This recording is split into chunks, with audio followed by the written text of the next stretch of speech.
Hello students, स्वागत है आप सभी का आई स्टडी टीम पर। तो दोस्तों, कैसे हैं आप सभी लोग। आज हम इस वीडियो में देखने वाले हैं कक्षा 9वीं मैथ का, जो कि आपका 11 मार्च को पेपर है। तो उसका आज हम फुल सॉल्यूशन देखने वाले हैं।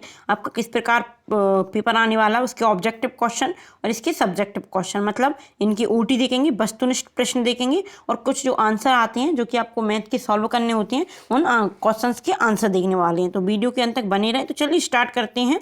आपका 11 मार्च को इसका पेपर है, कक्षा 9वीं वार्षिक परीक्षा मैथ का। इससे पहले आपके 2 पेपर ऑलरेडी हो चुके हैं। तो चलिए इसका पहला देखते हैं। पहला क्वेश्चन है आपका, प्रश्न क्रमांक 1 है, सही विकल्प चुनकर लिखिए। तो यहाँ पे आपको फिल इन द ब्लैंक भरना है। तो आपका पहला है, मूल्य बिंदु के निर्देशांक हैं। तो मूल्य बिंदु के निर्देशांक क्या होता है। पहला ऑप्शन आपको दिया गया है 1 1 दिया गया है यहाँ पे। इसके बाद 1 0 0 0 और 0 1, फोर्थ वाला आपका ये रहेगा। तो इसका आपका आंसर होने वाला है, तीसरा रहेगा, मूल बिंदु के निर्देशांक 0 0 होते हैं। तो इसका आपका सी वाला आंसर हो जाएगा। तो चलिए सेकंड देख लेते हैं।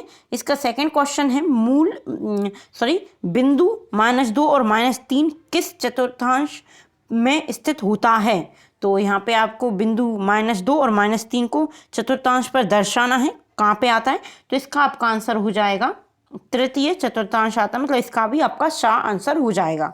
इसके बाद आपका अगला क्वेश्चन आता है, जो कि है y बराबर 3x + 5 का आपको मान बताना है। कौन सा है, एक अद्वितीय हल है या केवल 2 हल हैं, अपरिमित रूप से अनेक हल हैं या कोई हल नहीं है। तो इसका आंसर हो जाएगा आपका, इसका भी आपका सी वाला आंसर हो जाएगा, अपरिमित रूप से अनेक हल होंगे। इसके बाद आपका रहेगा फोर्थ वाला क्वेश्चन रहेगा, जो कि आपका है y बराबर a का आलेख एक सरल रेखा है। तो इसके ऑप्शन देख लेते हैं। इसका ऑप्शन रहेगा आपका x अक्ष के समांतर होगा, x अक्ष के लंबवत होगा, y अक्ष के समांतर होगा या y अक्ष के लंबवत होगा। तो y बराबर a का आलेख एक सरल रेखा में आपको बताना है। तो इसका आंसर आपका रहेगा ए हो जाएगा। इसका आंसर आपका फर्स्ट वाला, जो कि है आपका एक्स अक्ष के समांतर। इसके बाद आपका 5वां ऑब्जेक्टिव क्वेश्चन है, सही विकल्प है आपका 5वां, एक त्रिभुज के तीनों कोणों का योग होता है। तो 180 डिग्री होता है, आपको पता ही है। एक त्रिभुज के तीनों कोणों का योग यहाँ पे पूछा गया था, योग। इसके बाद हो जाएगा आपका 6वां क्वेश्चन, जो कि है न्यून कोण की माप होती है। न्यून कोण की माप क्या होती है। आपका पहला ऑप्शन है 0 से 90 डिग्री, 90 से 180 डिग्री, इसके बाद रहेगा 180 से 200 और 200 से 360 डिग्री। तो इनका आपको ऑप्शन दिए गए 4, इनमें से आपका रहेगा पहला रहेगा, न्यून कोण की माप होती है 0 डिग्री से 90 डिग्री। इसके बाद आपका यहाँ पे सही विकल्प है आपके 6 नंबर के थे। यहाँ पे 6 क्वेश्चन थे, 6 नंबर आपको यहाँ पे पूरे 6 नंबर मिल जाएंगे, आप इन्हें अच्छे से पढ़ लें। इसके बाद आपका रहेगा सेकंड क्वेश्चन, जो कि रिक्त स्थानों में सही विकल्प चुनकर आपको लिखना है। रिक्त स्थान बताने आपको, खाली स्थान। इसका आपको 6 नंबर रहेंगे, इनके भी 6 क्वेश्चन रहेंगे 6 नंबर का। प्रत्येक क्वेश्चन आपका 1 नंबर का रहने वाला है यहाँ पे। तो चलिए पहला देखते हैं, 2 परिमेय संख्याओं के मध्य खाली स्थान परिमेय संख्याएं होती हैं। मतलब दो परिमेय संख्याएं हैं, उनके मध्य कितनी परिमेय संख्याएं होती हैं। तो यहाँ पे आपको ऑप्शन मिला है असंख्य, 0 या 10। तो इनमें से हो जाएगा आपका 2 परिमेय संख्याओं के बीच 0 परिमेय संख्याएं होती हैं। तो इसका सेकंड वाला आपका आंसर हो जाएगा, यहाँ पे 0 दिया गया है, वो आपका हो जाएगा। इसके बाद आपका सेकंड क्वेश्चन है, जो कि है 3x³ में x³ का गुणांक है। तो इसमें हो जाएगा गुणांक आपका 3। गुणांक मतलब होता है जिसकी अधिक घात है, जैसे कि x की क्यू यहाँ पे घात दी गई है 3 दी गई है, तो यहाँ पे 3 आंसर हो जाएगा इसका। तो इसके बाद आपका थर्ड क्वेश्चन आता है, जो कि है PE + PE बराबर क्या होगा। तो इसका आपको मान बताना है हल कर। तो यहाँ पे आपका 0 आ जाएगा। आप यहाँ पे ऑप्शन देख सकते हैं, यहाँ पे आपको ऑप्शन दिए गए हैं 0 1 2, इसमें से आपका 0 यहाँ पे होने वाला है। इसके बाद आपका फोर्थ रहेगा, वृत्त की सबसे बड़ी जीवा वृत्त का खालिस्तान होती है। मतलब जो वृत्त होता है एक, उसकी सबसे बड़ी जीवा क्या कहलाती है। तो यहाँ पे आपको ऑप्शन दिए गए हैं, व्यास कहलाती है या जीवाई बोलते हैं, त्रिज्या बोलते हैं। तो आपको पता ही है, वृत्त की सबसे बड़ी जीवा वृत्त का व्यास होती है। तो यहाँ पे आप देख सकते हैं, यहाँ पे आपका व्यास हो जाएगा। आपको इन्हें अच्छे से याद कर लेना है, लिख लेना है आपको। यहाँ पे पूरे फिल इन द ब्लैंक्स और इनकी स्क्रीनशॉट भी आप ले सकते हैं। तो पूरा आपको अच्छे से पढ़ लें, हो सकता है आपका पूरा यही पेपर आपको मिलने वाला है। इसके बाद आपका अगला क्वेश्चन रहेगा जो कि आपका 5वां है अगला, वृत्त का केंद्र वृत्त के खालिस्तान में स्थित है। मतलब जो वृत्त होता है उसका केंद्र वृत्त के किस पार्ट में स्थित होता है। तो यहाँ पे आपको ऑप्शन दिए गए हैं, बाहरी भाग में, अभ्यंतर या दीर्घ। तो यहाँ पे आपका आंसर हो जाएगा अभ्यंतर। यहाँ पे आपको अभ्यंतर करना है, आपकी 5 का उत्तर हो जाएगा। आपको मैं यहाँ पे लिखकर बता रही हूँ, पूरा आप अच्छे से देखें किस प्रकार लिखा होगा। आपको हो सकता है ऑप्शन ना दिए जाएं पेपर में, तो आप अच्छे से इन्हें पढ़ लें। वृत्त का केंद्र वृत्त के अभ्यंतर का में स्थित होता है। इसके बाद आपका आखिरी विकल्प होगा जो कि है सरल रेखा का भय भाग जिसके 2 अंततः बिंदु हों खालिस्तान कहलाते हैं। मतलब सरल रेखा है, एक नॉर्मल रेखा है, एक नॉर्मल रेखा है, उसका भय भाग जिसके अंततः दोनों बिंदु होते हैं, मतलब इनके एक बिंदु से स्टार्ट होकर दूसरे बिंदु तक होती है, तो वो क्या कहलाता है। तो आपको पता है ये रेखाखंड कहलाता है। सरल रेखा भय जिसकी दोनों बिंदु एक निश्चित होती हैं, मतलब कि इस बिंदु से यहाँ तक, तो ये बीच की रेखा को हम रेखाखंड कहते हैं। आपको पता ही होगा। तो इसमें ऑप्शन दिए गए थे रेखाखंड, किरण, सरल रेखा। तो यहाँ पे रेखाखंड हो जाएगा। तो ये थे आपके रिक्त स्थान, जो कि 6 रिक्त स्थान थे 6 नंबर के। तो यहाँ पे हमने ये भी कंप्लीट किए हैं। इसके बाद हमारा प्रश्न क्रमांक 3 आता है जो कि सही जोड़ियाँ आपको लिखनी है। 6 नंबर की आपकी सही जोड़ियाँ रहने वाली हैं। 6 सही जोड़ियाँ रहेंगी आपकी। इनके आंसर्स हम देखेंगे।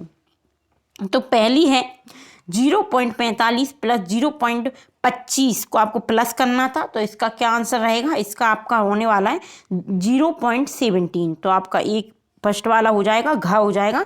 आप ऐसे करके मिला भी सकते हैं, आप अच्छे से देखें इसे।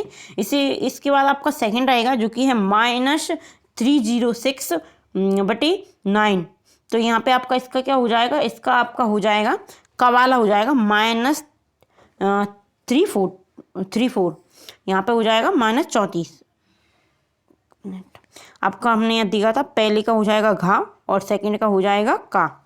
इसके बाद आपका थर्ड क्वेश्चन है जो कि है आपका -4 × -2.5 को आपको इंटू करना था। तो इनका आंसर क्या रहेगा। तो इसका आंसर आपका आ जाएगा 10 आ जाएगा, यहाँ पे आप देख सकते हैं। इसके बाद आपका फोर्थ वाला क्वेश्चन रहेगा जो कि है -3.5 प्लस 2.5 क्या होगा। यहाँ पे आपका 4 है, -3.5 प्लस 2.5 का आपका आंसर बताना है आपको, जो कि है आपका फोर्थ का हो जाएगा आपका यहाँ पे 4 -1 हो जाएगा। इसके बाद आपको 5 का है, 5वां आपका है 4/5 का आपको बताना था हल करके। 4/5 यहाँ पे हो जाएगा आपका 5वें का हो जाएगा आपका खा, जो कि है 0.8। इसके बाद आपका 6वां बचा है जो कि आखिरी है आपका 0.5/10 आपको यहाँ बताना था। तो कौन सा बच गया आपका, ग वाला बच गया है। तो 0.05 आंसर इसका हो जाएगा। तो आप इनका स्क्रीनशॉट ले लें। जी पूरा आपका खालिस्तान जी सही जोड़ी हैं, इनमें आप कंफ्यूज ना हो। मैं यहाँ पे नंबरिंग कर देती हूँ। आपका पहला हो जाएगा जी कौन सा, ख वाला। इसके बाद आपका ग हो जाएगा। इसके बाद आपका होगा 5वां होगा तीसरा। इसके बाद रहेगा आपका च रहेगा जो कि है 4था। इसके बाद आपका 5वां रहेगा ख रहेगा 5वां, और ये आपका 6वां हो जाएगा। तो आप देख सकते हैं यहाँ पे बिल्कुल आपको कंफ्यूज नहीं होना है। यहाँ पे आप इनका स्क्रीनशॉट ले लें ताकि हम आगे बढ़ सकें। यहाँ पे हमने 3 क्वेश्चन कंप्लीट कर लिए हैं, आपका सही विकल्प, खालिस्तान और सही जोड़ियाँ। तो चलिए बढ़ते हैं आगे। स्क्रीनशॉट ले लिया आपने। इसके बाद आप को आज हम देखेंगे अगला क्वेश्चन आपका है जो कि प्रश्न क्रमांक 4 है। आपका प्रश्न क्रमांक 4 है जो कि सत्य असत्य है। यहाँ पे सत्य सत्य बताना है आपको। तो यहाँ पे 6 आपको सत्य सत्य दिए गए हैं जिनके हमको आंसर बताना है। पहला है आपका प्रत्येक प्रकृत संख्या एक पूर्ण संख्या होती है। आपको जैसा कि पता है पूर्ण संख्याएं 0 से स्टार्ट होती हैं, 0 से अनंत तक पूर्ण संख्याएं होती हैं, और इसके बाद 0 से अनंत तक हो जाएंगी आपकी पूर्ण संख्याएं। और प्राकृतिक संख्याएं 1 से स्टार्ट होती हैं, तो 1 से अनंत तक हो जाएंगी आपकी प्रकृत संख्याएं। तो यहाँ पे प्रत्येक प्रकृत संख्या एक पूर्णांक होगी। तो आपको यहाँ पे देख सकते हैं, यहाँ पे ये 0 से स्टार्ट होती हैं, ये 1 से स्टार्ट होती हैं, तो इसमें 1 भी तो ऐड हो जाएगा ना। तो प्रत्येक प्रकृत संख्या एक पूर्ण संख्या है। तो बिल्कुल सत्य आंसर है आपका, इसको आपको सही लगाना है, बिल्कुल सत्य आंसर हो जाएगा अपना। इसके बाद है आपका इसके बाद है सेकंड क्वेश्चन जो कि है मूल बिंदु में भुज और कोटि दोनों शून्य होती हैं। तो मैंने आपको यहाँ पे 0 0 मानने बताया था, दोनों शून्य होती हैं, तो इसका भी आपका आंसर सत्य हो जाएगा। मूल बिंदु में भुज और कोटि दोनों शून्य होते हैं। इसके बाद आपका आंसर आ जाएगा, क्वेश्चन आ जाएगा एक रज्जु कोण की माप 180 होती है, तो बिल्कुल सत्य हो जाएगा। इसके बाद तो आपका 4 क्वेश्चन रहेगा जो कि है दो सर्वांगसम आकृतियों का क्षेत्रफल बराबर होता है, तो इसमें भी आपका सही हो जाएगा। इसके बाद आपका 5वां क्वेश्चन है अधिकतम बारंबारता वाली परीक्षण को बहुलक कहा जाता है, तो बिल्कुल सत्य है। जो संख्या अधिकतम बार आती है, अधिकतम बारंबारता वाली परीक्षण को यहाँ पे बहुलक कहा जाता है, आपको भी पता है। इसके बाद आपका 6वां आ जाएगा जो कि है किसी घटना के घटित होने की प्रायिकता ऋणात्मक नहीं हो सकती, तो ये आपका 6वां वाला गलत होगा, क्योंकि प्रायिकता ऋणात्मक और धनात्मक दोनों हो सकती है। किसी घटना के घटित होने की प्रायिकता ऋणात्मक भी होती है और धनात्मक भी होती है। तो आपके 5 स्टार्टिंग से सही थे और 6वां आपका एक अकेला गलत है जो कि असत्य है। इसके बाद आपका अगला क्वेश्चन आ जाता है जो कि आपका प्रश्न क्रमांक 5 है। एक शब्द या वाक्य में उत्तर देना है आपको। तो यहाँ पे आपका पहला क्वेश्चन है बहुलक के शून्य की परिभाषा दीजिए। तो आपको यहाँ पे 6 नंबर मिलेंगे, प्रत्येक क्वेश्चन आपका 1 नंबर का रहेगा। आपको एक शब्द या एक वाक्य में ही आंसर देना है, ज़्यादा बड़ी नहीं लिखना है। तो आपको पहला क्वेश्चन यहाँ पे दिया गया था बहुलक के शून्य को परिभाषित कीजिए, तो यहाँ पे इसका आंसर हो जाएगा, तो आप लिख सकते हैं बहुलक Px, यहाँ पे आप लिखें बहुलक Px के शून्य भय x मान है, मैं बोल रही हूँ, आप लिखें बहुलक Px के मान भय x, एक मिनट, बहुलक Px के शून्य भय x मान है जिनके लिए बहुलक शून्य के बराबर है। तो आपको ये आंसर लिखना था कि बहुलक Px, बहुलक लिखें यहाँ पे आगे बहुलक, यहाँ पे बहुलक लिख लें, बहुलक Px के शून्य भय x मान है जिनके लिए बहुलक शून्य के बराबर है। तो आपका पहले का आंसर ये हो जाएगा। आप एक और बार सुने, बहुलक की शून्य की परिभाषा मैं यहाँ पे बोल रही हूँ आपको, तो आप बोल लिखें कि बहुलक Px के शून्य भय x मान है जिनके लिए बहुलक शून्य के बराबर होता है। तो आप इसे याद भी कर लें सुनकर। मैंने 2 से 3 बार आपको बोल दिया है कि बहुलक जो Px होता है उसके शून्य की जो मान है वह x मान जिनके लिए शून्य बहुलक शून्य के बराबर होता है। इसके बाद हम सेकंड क्वेश्चन देखेंगे। बिंदु -1 और -1 किस चतुर्थांश में स्थित है, तो यहाँ पर हो जाएगा आपके तीसरे में। ये आपकी ओटी रिपीट हुई है, हमने आगे भी इसे खालिस्तान में देखा था, खालिस्तान में देखा था कि -1 और -1 किस चतुर्थांश में स्थित होंगे, तो ये तीसरे में होंगे। इस यहाँ पे दिया गया है रज्जु कोण को परिभाषित कीजिए, तो यहाँ पे 180 अंश के कोण को रज्जु कोण कहते हैं। हमने ये भी ओटी आपकी आ चुकी है, यहाँ पे सही गलत में थी कि 180 अंश वाले कोण को रज्जु कोण कहते हैं। आप इस प्रकार इसकी परिभाषा लिख सकते हैं। इसके बाद हो जाएगा हीरोन का सूत्र आपको बताना है, तो आपको याद ही है। हीरोन का सूत्र हो जाएगा यहाँ पे अंडर रूट, आप लिखें अंडर रूट x कोष्टक में x-1 a x-b और x-c, तो ये आपका हो जाएगा हीरोन का सूत्र।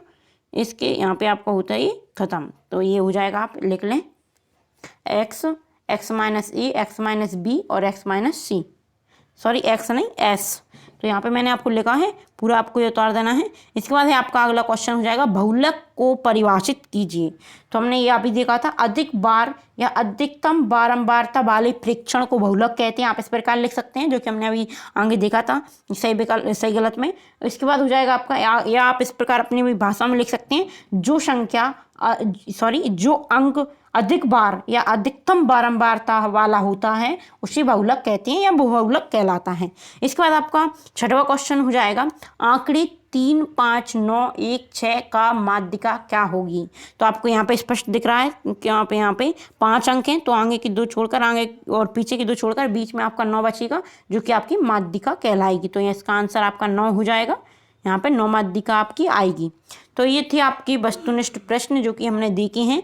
इसके बाद हम इसका पार्ट 2 लाएंगे, जिसमें हम आगे के 6 क्वेश्चन से 21-22 क्वेश्चन हम कंप्लीट सॉल्व करेंगे और उनके आंसर्स भी मैं आपको बताऊंगी। यहाँ पे हमने इसके वस्तुनिष्ठ प्रश्न देखे थे जो कि आपके ऑब्जेक्टिव क्वेश्चन होते हैं, ओटी होती हैं। तो यहाँ पे मैंने प्रत्येक का आपको आंसर बताया, आप वीडियो डबल से देख सकते हैं और आप इन्हें याद कर लें।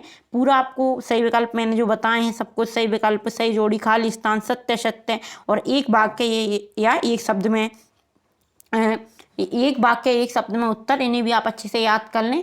तो दोस्तों वीडियो कैसी लगी कमेंट करके ज़रूर बताइए और वीडियो को लाइक नहीं किया तो वीडियो को लाइक कर लें और चैनल को सब्सक्राइब करना ना भूलें, बेल आइकन प्रेस जरूर कर लें ताकि इसका पार्ट 2 आए जिसमें मैं आपको कंप्लीट पेपर सॉल्यूशन करवाऊंगी। जो कि आपके कुछ क्वेश्चन 5 ही क्वेश्चन हमने इसमें सॉल्व किए हैं जो कि आपके वस्तुनिष्ठ क्वेश्चन थे। इसके बाद 6 क्वेश्चन से आपका 22 क्वेश्चन तक हम इसका फुल सॉल्यूशन देखेंगे पार्ट 2 में। तो वो भी बहुत जल्द आपके पास वीडियो आएगी। तो बेल आइकन प्रेस जरूर कर लें और चैनल को सब्सक्राइब कर लें ताकि वो वीडियो मैं यहाँ पे डालूं तो वो आप उसका नोटिफिकेशन आपको मिल जाए। तो चलिए मिलते हैं अगली वीडियो में और दोस्तों वीडियो को शेयर करना ना भूलें, अपने दोस्तों के साथ वीडियो को शेयर जरूर करें। बहुत ही हेल्पफुल वीडियो आपका पेपर है तो आप इसे अच्छे से पढ़ें। तो चलिए मिलते हैं अगली वीडियो में, धन्यवाद।